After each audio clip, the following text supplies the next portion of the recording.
Isola, it's National Forgive an X Day, Tony. Any exes you'd like to forgive? I'm Tony Kornheiser. Yes, I forgive you, Cher. I always like Cher. I always like Cher. How I wish that were true, because I've always liked Cher. You know. I thought that was you at the Academy Awards when she won for Moonstruck. You didn't walk the red carpet with her? That wasn't you. I wish I had, no. And she was a terrific, that's a terrific movie, Moonstruck. Excellent. That's a terrific movie. Really is. Yep. All right, welcome to PTI, boys and girls. Wilbon is off today. I am joined by our great friend from the starting lineup on Sirius XM, Mr. Frank Isola. New York. In New York today. And we begin today with the Cincinnati Bengals beating Pittsburgh last night on a last-second 36-yard field goal, 33-31. Joe Flacco threw for 3 touchdowns, and Jamar Chase caught a franchise record 16 passes. Aaron Rodgers threw for 4 touchdowns, so he had 2 interceptions. The battle of the geezer quarterbacks was great fun. Frank, what does this result say about Flacco, Rodgers, and each team? Yeah, yesterday I think you touched on it. You thought this game would be fun. I'm not so sure we thought they would both score that many points. Flacco is terrific. In a lot of ways, may have saved their season. They lose, they have 5 losses. Pittsburgh has 5 wins. Everyone in that division would have 5 losses right now. Flacco was great. He was smart. He's got Higgins, especially he's got Chase, and he found them all game long. Chase could have had 25 catches in that game. And Rodgers was good too. He scores on the first drive of the game. Then he gives them the lead with under 3 minutes to go. It would be nice if maybe Pittsburgh defense can get a stop, and that was the problem. Cincinnati scores on 7 of their last 8 drives. Flacco throws for almost 350 yards, and the worst rushing attack in the NFL had 142 yards. So you said it yesterday. You didn't know how good Pittsburgh was. You wondered about their defense. I think they answered some questions for you last night. Yeah, I mean, I actually found this game kind of sort of amazing because I was stunned by it. Cincinnati walked into this game with a minus 80 point differential, the worst in the league. Now, Joe Flacco was not responsible for that, and Flacco can obviously still throw it. The exact numbers are 31 of 47 for 342 yards and 3 touchdowns. Those are not Jake Browning numbers. Those are Joe Burrow numbers. And Flacco found Joe Burrow's favorite receiver more than Joe Burrow has found him because it's a franchise record. Aaron Rodgers wasn't quite as good, but he was almost as good. And he went down the field every once in a while. It wasn't just those 3 and 4 yard screen passes. Frank, on the Hail Mary, he threw it almost 70 yards in the air. Who knew that he could do that? And so it was a very entertaining game. Did you think he could do that? I wasn't sure. No, not at 41 years old. I didn't think he could do that. Very entertaining game. Do you know they scored 27 points in the 4th quarter? But to get back to the central theme of yesterday, we find out that Pittsburgh isn't that good. That the wins they have don't mean all that much. Because to be fair, they let a 40-year-old guy who'd been in Cincinnati 9 days riddle them. 9 days. So I see why Mike Tomlin hated that trade. I mean, because a division rival, the Browns, helps a division rival, the Bengals, to the detriment of Mike Tomlin. And now, as you say, Flacco, if he's this good, maybe the Bengals are pretty good because they got receivers, and if Joe Burrow gets back in December, maybe they're very good. I will tell you talked about the division. If I'm in Baltimore, I have a little bit of hope now because Pittsburgh's not going to run away with it, right? They're not. Yeah. Mike Tomlin, he didn't like the trade. He also doesn't like Thursday night. He never wins on Thursday night. Doesn't win. Think about this for Pittsburgh, Tony. They've given up 30 or more points in 3 games already this season. They did it twice last season. Mean Joe Green, Mel Blount, Jack Lambert, they're not walking through that door. What happened to Pittsburgh's defense? They're not. Just not good enough. Not good enough. All right, let's move from 2 mature gentlemen under center last night to one on the mound in the ALCS. Your guy, 41-year-old Max Scherzer, argued to stay in Game 4, and he delivered. That was awesome.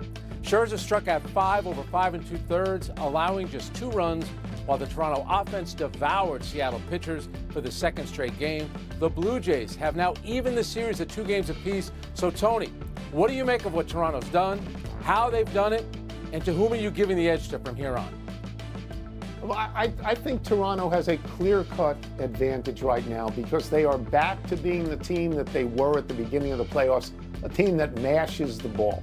They have 17 home runs in 8 playoff games, right? Amazing. Once again last night, they start out from behind. Seattle hits a home run early. It doesn't matter to Toronto. They have 2 more home runs in the game. They got a bunch of runs early. I think they got 3 in the third and 2 in the fourth. In game 3, they batted .409. Last night, they batted .306. I mean, this is what they did when they beat the Yankees. Now, Seattle doesn't have the pitching staff that the Dodgers have. No. They were really good in the first 2 games. They held Toronto to just 4 runs, but it's now 21 in the last 2 games, and somebody woke up Vlad Guerrero. Because Vlad Guerrero walked into game 3 of the series 0 for 7. He's got 6 hits in the previous 2 games, in game 3 and game 4. And in 8 games in the playoffs, he's batting .455 with 5 home runs and 11 RBIs. So that's what $500 million buys you. Yeah, and I know that you like Max Scherzer a lot, and I thought you were hoping that he would pitch well.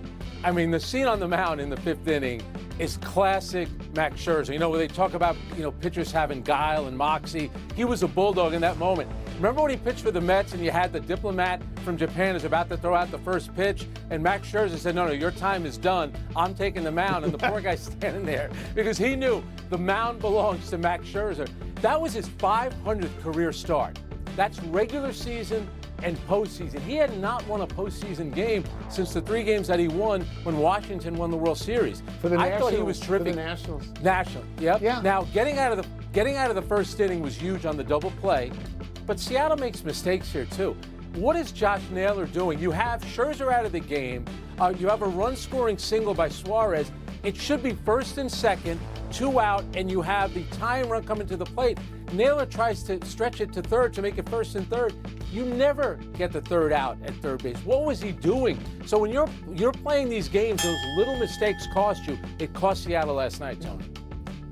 So I would just say that I've been calling Scherzer the warrior god for about 10 years, and I love him. And the moment last night when he tells the manager, just get out of here, just leave me alone. And the manager quote afterwards was, I looked into his eyes, both colors, and I thought he was going to kill me. And I just thought that was, you know what I hope for? He made it a geezer trifecta last night. He joined Flacco and Rodgers and did well. I hope if they go to the World Series, Frank, I hope he gets 1 start. I do. Yeah. Let's move to the other baseball game last night. The Dodgers got 2 runs in the 6th inning to break a 1-1 tie and got a stellar performance from their usually bad bullpen to take a 3-0 lead in their series against the Brewers. That's a lead that now looks safe to me. Frank, what is the Dodgers' success telling you? Well, their pitching has been outstanding. But what is going on with the Milwaukee Brewers, who led the National League in batting average? Look what they've done. Now, I get it. They're going to talk about the fact that, the shadow in LA, I get it. That impacts, both teams. But in the series, Milwaukee has 9 hits and 3 runs. Vlad Guerrero, who you mentioned before, has 7 hits in the last 2 games. So Milwaukee's offense, I get it, the pitching has been terrific, but you have to be better than constantly just swinging and missing. Do you know the top of their order? 1 for 15, 7 strikeouts. How are you going to win games? Again, we talk about the margins. How good of a play did Max Muncy make in the 2nd inning? Going home. That prevented the go-ahead run from scoring. Yep. And then Uribe, he comes in and he tries to a pickoff throw at first base. That scores the insurance run. So it's those little things that Milwaukee's not hitting, and they're not doing the little things that help you win a game. So I'll take it from the Dodgers' point of view. What their success says to me is that even though they have all the money in the world, they spend it smartly. They go out, they get Ohtani, they get Sasaki, they get Yamamoto, they trade for Mookie Betts, they sign Freddie Freeman, they sign Blake Snell, they sign Tyler Glasnow, they sign both Hernandezes, Kiki Hernandez and Teoscar Hernandez, and they trade for Tommy Edman. Andrew Friedman is ahead of everybody else. There's no other way to look at it. And if you come back to me and you say, well, other teams have money too, I'll go, yeah, sure. The Mets have money, the Yankees have money, the Phillies have money, and they're not playing right now. And the Dodgers are still playing. I said on this show about 3 weeks ago when Mike was here that if the Dodgers pitching came around, their starting pitching, they were going to repeat as world champions. 22 2/3 innings from their starters in 3 games. 22 2/3. 7 hits, 2 runs, 25 strikeouts. You can't do better than that. Right. You really can't. That's the most you could ever expect. And the bullpen last night, which usually stinks, 3 1/3 innings, 1 hit, no runs, no walks. So, I mean, you look at the Dodgers and you think to yourself, this is the way you do it. This is how you compete, you build for this moment in the postseason. And Tony, they never lose. They're 13-2 in their last 15 postseason games. It's hard to go 13-2 during the playoffs, much less against the best team. But their pitching's been great. But Milwaukee, some of this has to fall on them. I get it. You know, you could tip your hat to the opponent, but at some point, you have make contact, draw a walk, try to create something on the base pass. Not good enough in this series. Let me mention one other thing. Mookie Betts, in his first year as a full-time shortstop, makes a great play in the top of the 9th inning. Spins around in midair, basically from the grass in left field, and throws a one-bouncer to Freddie Freeman. That may have saved the game. You don't know. It's a great play. Let's take a break. Still to come. Daniel Jones and Baker Mayfield are 2 of the hottest quarterbacks in the NFL. Who is more likely to keep it going in Week 7? And Jackson Dart leads the Giants against Bo Nix's Broncos on Sunday. Which quarterback would you rather have? Toss up. It's next. Who makes a play like that from short? One man leaves, and that man isn't Frank because he will have just lost to me. What's first? Toss up more likely to keep it going this week. Daniel Jones or Baker Mayfield? Okay, so Daniel Jones plays the Chargers in L.A. I think I'm right about this. The Chargers have the 6th best pass defense in the entire league. Baker Mayfield plays the Lions in Detroit, right? In Detroit for that game. And if Mike Evans doesn't play, and he did not practice today, if he doesn't play, Baker Mayfield is down his top 4 wide